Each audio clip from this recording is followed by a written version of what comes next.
Morning children, welcome back to online class, and today I am going to teach a class of class 7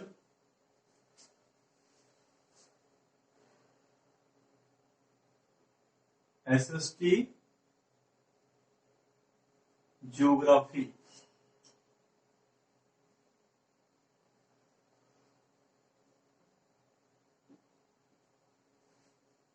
And the chapter is 22. इस chapter number 22 में आपको पढ़ा रहा हूं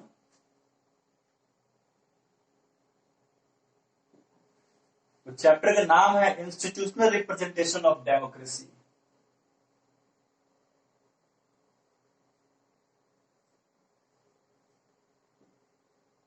institutional representation of democracy।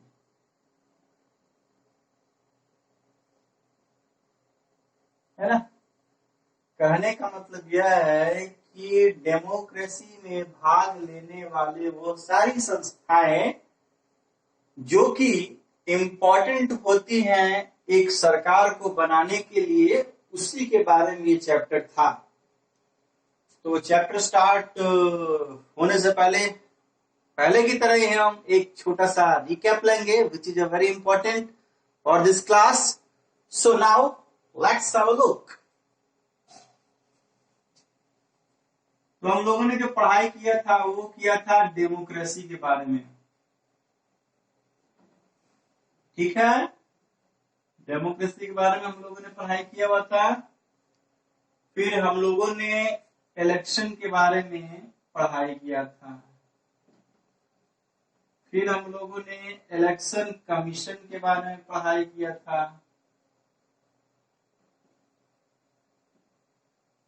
ठीक है। फिर electoral process के बारे में,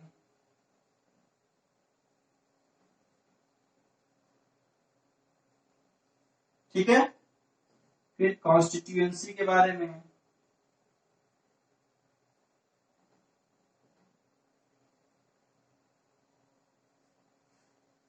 इन सब चीजों के बारे में हम ऑलरेडी पढ़ चुके हैं पिछले कक्षा में। तो हम लोगों ने जो चीज डिटेल किया हुआ था उसको आज कक्षा में हम छोटा सा रिकैप के रूप में प्रस्तुत करना चाहेंगे। डेमोक्रेसी, तो democracy is a kind of a form of democracy is a popular form of a government that is formed for the people by the people of the people। लोकतंत्र, प्रजातंत्र, जनता का जनता के लिए, जनता के द्वारा चलाया गया शासन ही लोकतंत्र कहलाता है। इलेक्शन क्या होता है, देखिए डेमोक्रेसी में जनता के द्वारा उम्मीदवारों को चुना जाता है, उन्हीं के कैंडिडेट को, उन्हीं के रिप्रेजेंटेटिव्स जो है वो गवर्नमेंट को फॉर्म करते हैं, एक गवर्नमेंट बनाते हैं रूलिंग पार्टी में। तो उसके लिए सबसे पहला जो फेज होता है वो है इलेक्शन का। वो इलेक्शन किया जाता है। Through the election the people choose there representatives. लोग जो है वो क्या करते हैं, रिप्रेजेंटेटिव्स को चुनते हैं इलेक्शन के थ्रू में। फिर आते हैं इलेक्शन कमीशन। तो इलेक्शन के जब भी करते हैं इलेक्शन, तो इसकी एक डिपार्टमेंट होता है, उस डिपार्टमेंट को यह ऑथराइज किया जाता है इलेक्शन कंडक्ट कराने के लिए, और वो इलेक्शन जो कंडक्ट कराती है वो है हमारा इलेक्शन कमीशन।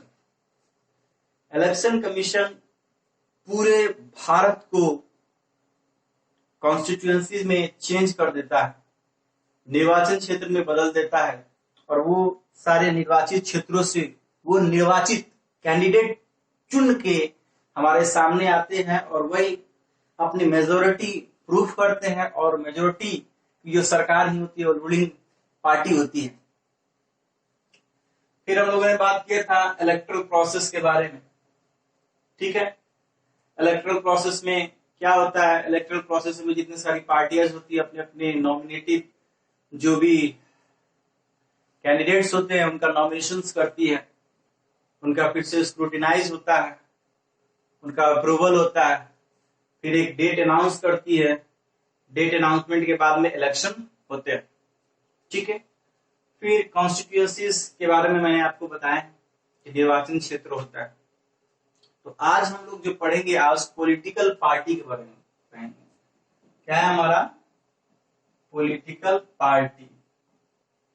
अभी जो आज हम पढ़ने वाले हैं वो है हमारा पॉलिटिकल पार्टी के बारे में।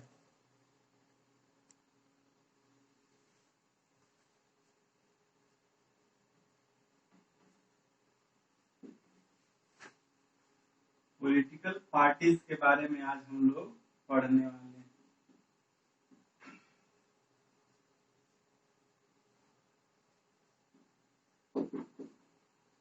सबसे पहले जानेंगे आखिरकार पॉलिटिकल पार्टी होती क्या है। ये राजनीतिक पार्टियां आखिरकार होती क्या है। देखिए, it is a kind of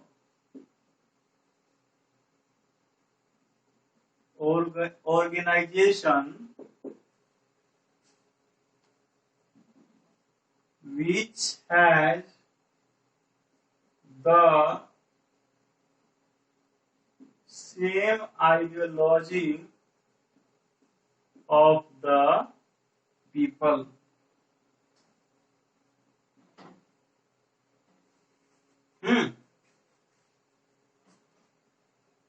On the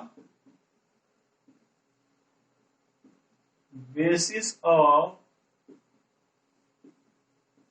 electoral process, all the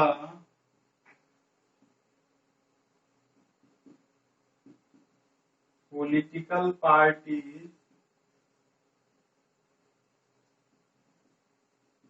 nominate their candidate. ठीक है, समझ में आ रहा है। तो अभी हम लोग जो जानेंगे जो समझेंगे वो है हमारा पॉलिटिकल पार्टीज के बारे में कि आखिरकार ये राजनीतिक दल क्या होता है, ये राजनीतिक पार्टियां क्या होती हैं। तो सबसे पहले जो हमारे पास ये इंपॉर्टेंट चीज है हमारा, it is a kind of organization which has the same ideology. कहने का मतलब यह है कि हमने पहले आपको बता दिया हुआ है इलेक्शन मैनिफेस्टो के बारे में, है ना। तो इलेक्शन मैनिफेस्टो के बारे में जो हमने आप लोगों को बताया था, तो इलेक्शन मैनिफेस्टो में हम लोगों ने जो जाना था कि जो चीजें होती हैं, क्या आपके पास क्या क्या आइडियोलॉजी है, आपकी सोच क्या है, लॉ एंड ऑर्डर के बारे में आप क्या सोचते हैं, आप सरकार की जैसे जैसे जो पॉलिसियां हैं उन्होंने जो इम्प्लीमेंट किया हुआ है वह कहां और किस हद तक यह सही है, जो वर्किंग प्रोसेस हो रहा है वो वर्किंग प्रोसेस कैसा है, ये हमने मैनिफेस्टो के बारे में क्लियर किया हुआ था। और आज हम आइडियोलॉजी की बात कर रहे हैं। इसका मतलब यह है कि विभिन्न राजनीतिक दलों में अलग अलग तरह के लोग होते हैं और इन सभी लोगों का एक आदर्शवाद होता है, एक आइडियोलॉजी होता है। उसी आइडियोलॉजी पर जो पूरा पार्टी, जो पूरा दल कार्य करता है वही हमारा क्या होता है, पॉलिटिकल पार्टीज होता है। तो हमारे यहाँ पॉलिटिकल पार्टी जो है वो बहुत सारे हैं। Some political parties are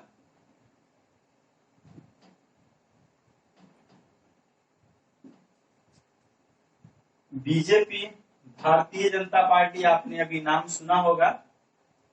INC मतलब Indian national Congress, communist party,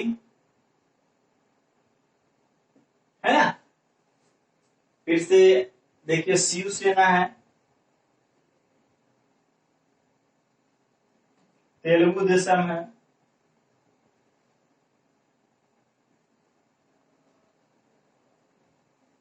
ना। तो ऐसे बहुत सारी ऐसी जो है पार्टियां हैं हमारे देश में जो अपना अलग अलग आइडियोलॉजी से अलग अलग सोच से, अलग अलग थॉट से, विभिन्न विभिन्न तरीके से अपना देश को सेवा दे रही हैं, अपने देश को आगे ले जा रही हैं। और अभी जो कमल छाप यानी कि भारतीय जनता दल का एक इम्ब्लेम है, एक चिन्ह है, एक सिंबल है, जो कि अभी रूलिंग पार्टी के रूप में है। और अब जो नेक्स्ट चीज अभी हमारे पास आएगा वह है हमारा फॉर्मेशन ऑफ रूलिंग पार्टी। तो फॉर्मेशन ऑफ रूलिंग पार्टी के बारे में अब हम पढ़ेंगे। तो चलिए देखते हैं फॉर्मेशन ऑफ रूलिंग पार्टी, कैसे रूलिंग पार्टी का गठन होता है। तो सबसे पहले हम जानेंगे कि जो रूलिंग पार्टी बनती है वह किसके आधार पे आती है, इलेक्शन के आधार पर, यानी कि इलेक्शन का जो रिजल्ट, जो अनाउंसमेंट होता है उसी के आधार पर रूलिंग पार्टी बनता है ना। Formation of ruling party.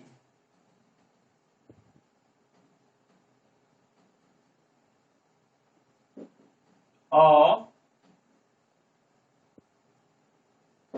Ruling party है ना। मैं जो बोल रहा हूँ, लिख रहा हूँ, अगर मान लिया जाए आपको राइटिंग समझ में नहीं आता है तो मैं बोल रहा हूँ तो कम से कम आप सुने भी। तो कैसे होता है, after election of result the successful party prove their majority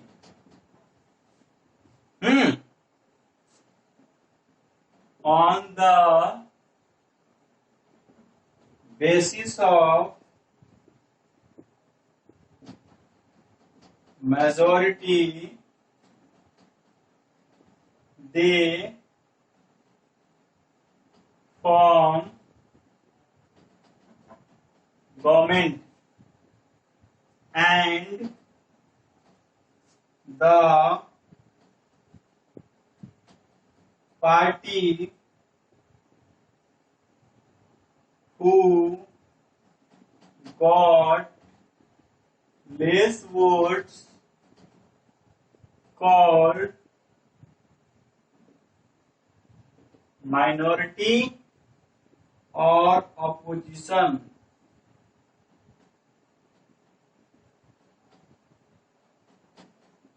है ना। तो देखिए, after the election of result, election के रिजल्ट के बाद the successful party prove their majority, successful जो पार्टी होती है जिसका अनाउंसमेंट होता है, वह इलेक्शन कमीशन का एक सबसे बड़ा फर्ज बनता है। वह इलेक्शन कमीशन का सबसे पहला जो है ड्यूटी बनता है, कर्तव्य बनता है कि जितने भी सारे सक्सेसफुल कैंडिडेट्स है उनका रिजल्ट जो है वो सीरियल वाइज दिखाए। तो दिखाने के बाद में, प्रूव करने के बाद में जो है उनकी मेजोरिटी साबित होती है, किसकी, पार्टी की। तो on the basis of their majority, तो जिस पार्टी की सबसे ज्यादा मेजोरिटी होती है, सबसे ज्यादा सीटें होती हैं, वही पार्टी को जो है वह न्योता दिया जाता है गवर्नमेंट को फॉर्म करने के लिए। यानी कि रूलिंग पार्टी जो है वह वही बनती है, वही गवर्नमेंट बना सकती है। और and the party who got less vote, और जो पार्टी उसके सेकंड स्थान पे आती है, यानी कि जो रूलिंग पार्टी से थोड़ा कम वोट प्राप्त करती है, वो ऑपोजिशन पार्टी कहलाती है या माइनॉरिटी पार्टी कहलाती है, जो कि उससे की कम वोट लेती है। ठीक है। तो उसी के आधार पर जो है वह ऑपोजिशन की जो है वह पार्टी वर्क करती है। अब ऑपोजिशन की पार्टी जो है वो बहुत ही इंपॉर्टेंट रोल अदा करती है। अब वो क्या करती है कि ये इलेक्शन के बाद में जो पार्टी जीत जाता है, यानी कि रूलिंग पार्टी जो होती है, इनके जीतने के बाद, सक्सेसफुल होने के बाद में जो opposition party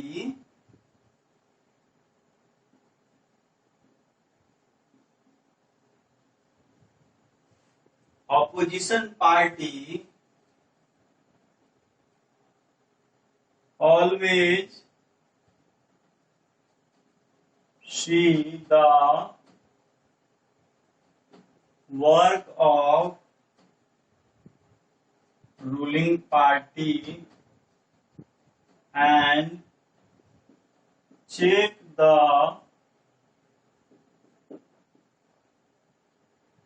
current condition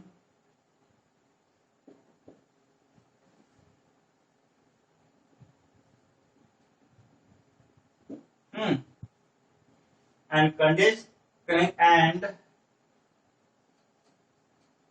also ask or raise question. तो इस ऑपोजिशन पार्टी का होना उतना ही जरूरी है जितना कि हम सारा कुछ खाना बना लेते हैं और खाने में नमक नहीं रखते हैं तो खाने का स्वाद जो है वह साफ बेरंगा सा होता है। वैसे ही हमारे शासन में ऑपोजिशन पार्टी का सबसे अहम रोल यह होता है कि जितने भी सारे जो ऑपोजिशन पार्टियां होती है वह रूलिंग पार्टी के जितने भी वर्क होता है उसको पूरा देखती है और उससे क्वेश्चनिंग करती है कि आपने जो जो फॉर्मूले को अपनाया है, जिस फॉर्मूले को फॉर्मुलेट किया है, जो जो स्कीम्स अपनाई है वो कितना हद तक पब्लिक तक पहुंचा है, आपके नागरिक कितने उससे खुश हैं, हमारा देश कितना आगे बढ़ा हुआ है, जो जो आपने मैनिफेस्टो को बनाया था, बताया था इलेक्शन के दौरान, आप उस मैनिफेस्टो पर खरे उतरे हैं कि नहीं। ये सारा काम जो है वह हमारा ऑपोजिशन पार्टी का होता है। अगर ऑपोजिशन पार्टी जो है अगर नहीं रहेंगी तो हमें पता ही नहीं चलेगा कि हाँ जो रूलिंग पार्टी है वह वर्क सही ढंग से कर रही है कि नहीं। इट मीन्स कि it is a very important in our the formation of a government and it is also important for the country because on the basis of such kind of several activities we also aware towards our nation। और इनके सारे इसी activity के कारण हमें भी पता चल पाता है कि हमने जिन जिन रिप्रेजेंटेटिव्स को चुन के वहां पे दिया था क्या वे अपने काम पे सही खरे उतर रहे हैं कि नहीं। तो चलिए इसी के साथ आज का ये टॉपिक यहीं पे खत्म होता है, फिर मिलेंगे नेक्स्ट टॉपिक में। तब तक जय हिंद, खुश रहें और कोरोना से फाइट करते रहें।